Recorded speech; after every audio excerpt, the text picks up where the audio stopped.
Well, hello, boys and girls. It's great to see you again today. And it's a lovely sunny day. It's Thursday morning when I'm recording this, and it's a wonderful sunny day. You can see the sun streaming into my office here up at the vicarage, which is next door to the church. And I hope you're all well and everything is going good for you at school.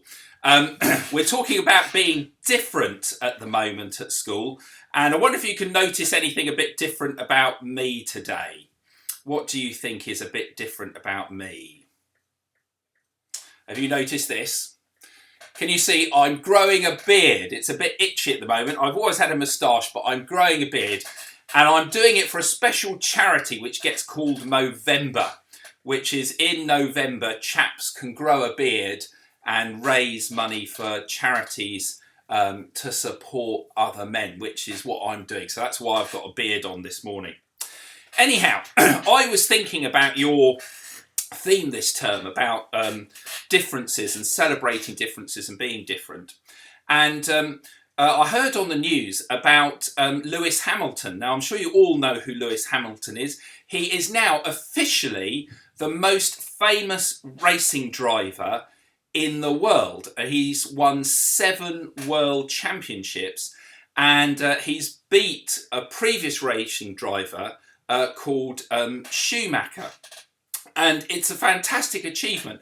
Not all of you might be into motor racing or whatever, but it's fantastic. And of course, he's from the United Kingdom. He's a British racing driver, and he is absolutely the best. And I saw him on the news this morning, and he was remembering to when he was very young, when he was a child, and he first got into driving, and he used to drive go-karts, and his dad used to help him drive go-karts. But lots of people said that he'd never ever managed to be successful driving go-karts and racing. And here he is now, being the most successful Formula One or racing driver that's ever lived. It's amazing, and he's put a lot of hard work in it. But it got me thinking about the different gifts and talents that we might have, and it also got me thinking about the things that we might find difficult. And in a moment, I'm going to tell you a Bible story, a parable that Jesus told about how important it is to use the gifts and talents that we've got and to try really hard. But first, I'll just tell you a little bit about my own story, because when I heard Lewis Hamilton on the TV this morning saying that lots of people said to him that he would never be a success or never be able to do what he wanted to do, it reminded me of when I was quite young, maybe a little bit older than some of you. Now, we all have particular gifts. There's some things that we are good at, and there's some things that we might find difficult. And when I was at school, and I was about sort of, probably about your age, about sort of 7, 8, 9, I found reading and writing really, really difficult. My spelling was really bad, and I found it really difficult to read from books. And my mum and dad discovered, after I went to see some people, that I was dyslexic, and some of you might be dyslexic. And if you're dyslexic, it just means that you find spelling and reading a bit difficult. I still find spelling a bit difficult now, but I have a computer which has got a word processor on, and that corrects my spelling. And of course, my wife, Kate Hancock, or Mrs. Vicarage as I call her, she's a primary school teacher. She's like one of your teachers. And even now, if I write a really important letter, I give it to my wife, and she checks through it for me, because sometimes I don't notice things. I find that I get my B's and D's the wrong way round, and letters mixed up sometimes. So occasionally my word processor just doesn't pick those up. So I always ask somebody to check that over. But I read plenty now, though I can't read as much as my wife reads. She reads lots and lots of books. But I enjoy reading. But often now what I do is I listen to books. So thanks to modern technology, I sign up to like a listening library, and it means that I can put my headphones on and I can listen to lots and lots of books being read to me. So even though I struggle a bit sometimes with my reading and my spelling, it doesn't stop me doing what I want to do. But when I was at school, lots of people thought that I'd never really be successful at anything. And I was sort of, people thought, well, you know, because I found it difficult to read and write, then I wouldn't be able to do much. But two very important people encouraged me in my own sort of journey. The first one was an art teacher.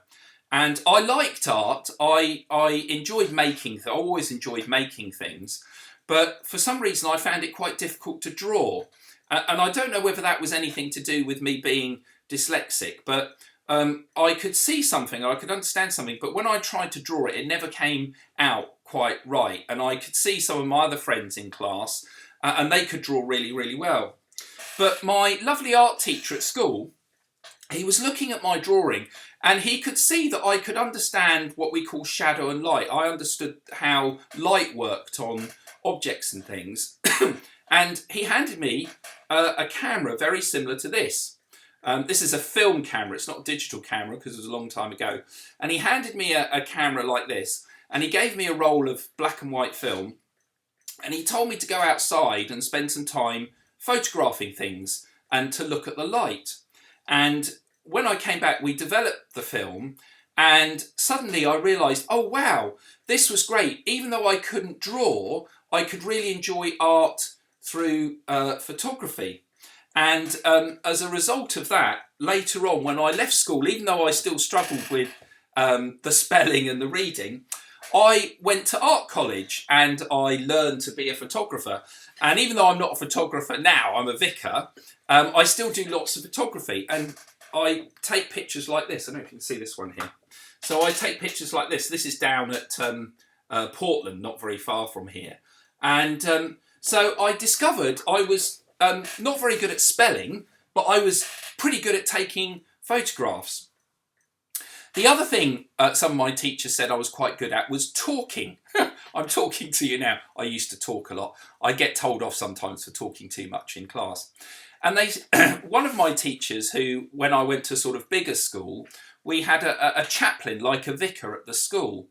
And he encouraged me because he got me involved in one of the school clubs where you had to talk about things. You would stand up and sort of give a little talk about anything, photography or something that interests you.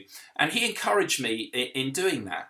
And later on, when I felt that I wanted to become a vicar, I realised that I wasn't afraid or scared of standing in front of a lot of people and talking about things.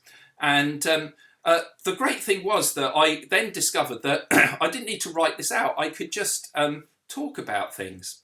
So what I realised in my life were there were some things that I found really quite difficult. So I found spelling and reading quite difficult when I was younger. But I was good at photography. I could take pictures, and I discovered I was good about talking about things. So I've used those in my career. Now I wonder what things you're good at. Are there things you're good at? Just have a think about the things that you might be good at. Everybody is good at something. You might be sitting there thinking, I'm not good at anything. Well, I just don't believe that. The thing is, you might not have found out yet what you're actually good at. For example, I didn't know I was going to be good at photography until my art teacher let me have a go with a camera, and then I suddenly realised, wow, there's something I could do. So you lot are all quite young, so even if you're sitting there now thinking I'm not good at anything, you might have not discovered it yet. And that's what's brilliant about your teachers, because the two people that helped me were two of my teachers, and they'll help you find out what you're good at. But there's also probably things you're not good at. Let's have a think about those. What are those things you're not good at? Spelling is my thing. I still struggle with my spellings. You might find maths difficult or all sorts of things. But there are things you're going to be good at. Now, in the Bible, Jesus tells a story which is called the parable of the talents or talents. And it's a bit of an interesting story because we use the word talents today to mean things that we're good at. If you have a talent, like my eldest son, Alex, he's in London. His talent is he sings really well. He sings really well. So he's learning to be a singer, to go on the stage and everything. Singing is the thing he's good at. And what this story tells us is that it's important, if we've got these particular gifts and talents, to use them. The interesting thing is, in the Bible, the word talent or talent can also mean a coin or some money, a coin or some money. So this story is called the parable of the talents, and it begins like this. One day, the king decided he needed to go on a very, very big journey. And he lived in a lovely big castle, and he had some servants, people who helped him and looked after him.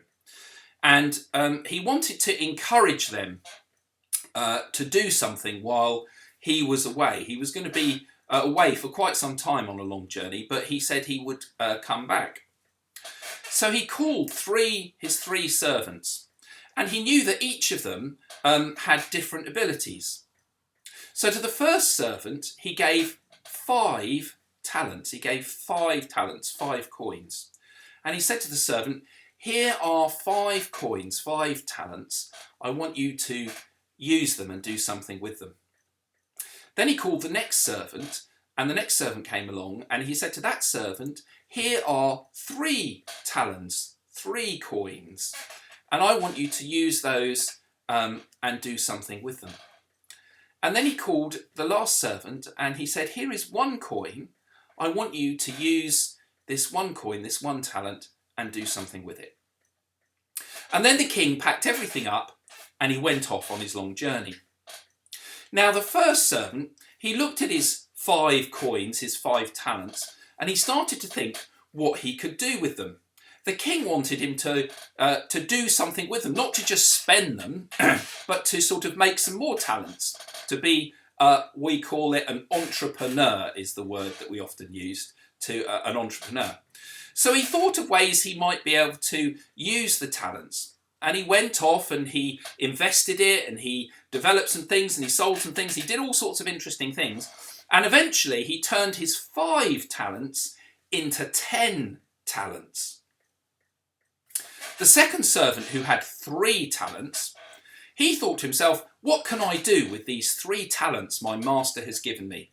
And he sat down and he scratched his head and he thought about what he was good at and what he was bad at. And then he decided to use 3 talents in a particular way. And he went out and he took the risk. And do you know, before too long, he changed his 3 talents into 6 talents. Now the final servant, when he came along, he was a bit worried about the king because he knew the king could be quite strict, and he knew the king didn't like to be disappointed.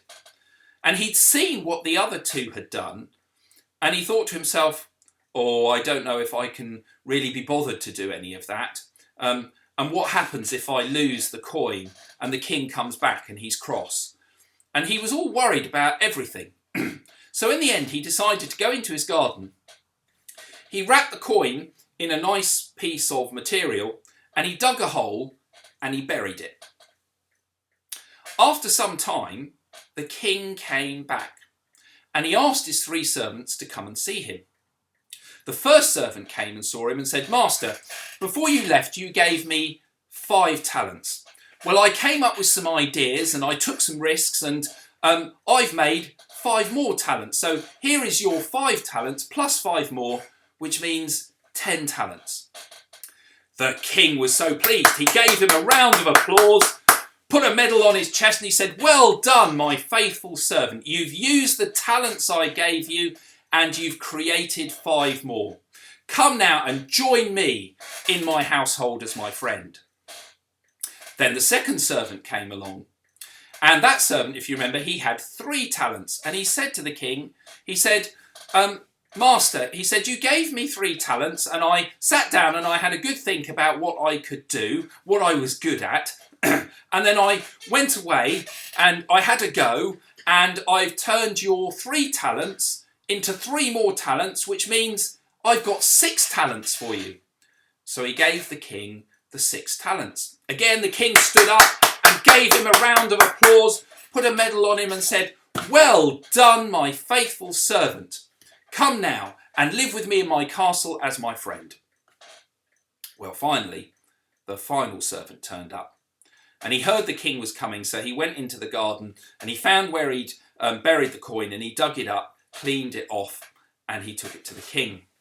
And as he stood in front of the king, he said, Master, I heard and I know that you're a strict man and that you don't like to be disappointed.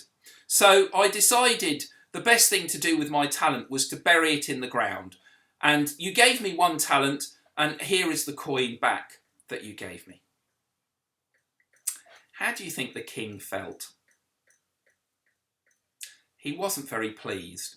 In fact, he was sort of a bit upset and a bit sad, because he wanted to give the servants, his servants, an opportunity to do something. And this final servant, he hadn't really taken the opportunity. All he'd done is sort of buried the coin in the ground.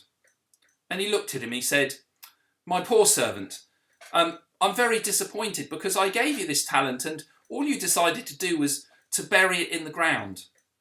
The other servants, I gave them talents according to their abilities, and they went away and they had a go, they tried, even though it was difficult. But you didn't even bother to try. And all you did was bury the coin in the ground. Well, you could have taken the coin down to the bank and left it there, and even if it had been left in the bank, it would have made some more money. So the king said to the servant, well, I'm sorry, I think you're just going to have to stay where you are, and you can't come and live with me in my castle. So the servant went off sad, and the king was sad too. And that's the story of the parable of the talents. It's a bit of a strange story, but really what the story is telling us is it's really important to have a go. The 2 servants to begin with, the one that got the 5 talents and the 3 talents, yes, they got more money than the first servant, but it doesn't really matter how much money they got. That's not really the important thing. Everybody has different abilities. The important thing was what the master had given them, what the king had given them, they went and had a go and they tried. And we don't know much about what happened with those servants, but I bet they tried sometimes and it didn't work. When we hear the story about Lewis Hamilton as the best racing driver in the world, he didn't just get there. It took him a long time to get there, and he lost many, many races. He crashed many, many cars, and there were probably times when he felt he'd never ever manage it. But he kept going, and he kept trying. And that was the same with the second servant. But the final servant sort of just gave up and didn't really bother having a go or trying. So really what that story is telling us is that all of us, whatever we may be, we all have some gift, we all have some talent. There'll be some things we're good at, and there'll be some things that we find difficult. But we'll all have something that we're good at. And what, in a sense, we need to do, and what the king wanted the servants to do, is to have a go. So even if you're a bit scared, or you're a bit worried about something, or you're a bit unsure, then have a go and try. Believe me, when I learnt to be a photographer, I took lots and lots and lots of bad pictures. And even today, when I do my photography, not every photograph I take is really, really good. But I've practiced and I've learnt. And the small talent that I had for taking pictures, I've learnt a lot more and I've made it bigger. So whatever your particular gift and talent is, and we're all different, we'll all have different gifts. Some of you will be good at English, some at maths, some at art, some at sport, some at geography, some at all sorts of things, some at talking like me. But if you use those gifts and those talents and you have a go, well, then you can do the impossible. And that's what Lewis Hamilton wants all young people to know, that if we just have a go and we try and we use the small talent that we've got, great things can happen. Anyhow, I hope you like my story. I'm just going to finish with a little prayer. Heavenly Father, we give thanks for the gifts that you have given us and the talents that we have. Help us, Lord, to use them, to be brave and to have a go, and not to be afraid if things don't quite work out well the first time. And Lord, help us with those things we find difficult and struggle with. We ask this in Jesus' name. Amen. So thanks for listening this morning, boys and girls, and have a think about what your particular gift or talent is and what you could do to make it even more. And a bit like me, if you find spelling difficult or reading difficult, don't worry too much. Keep trying and keep going, because eventually you'll get better at it like I did too. Take care. Bye.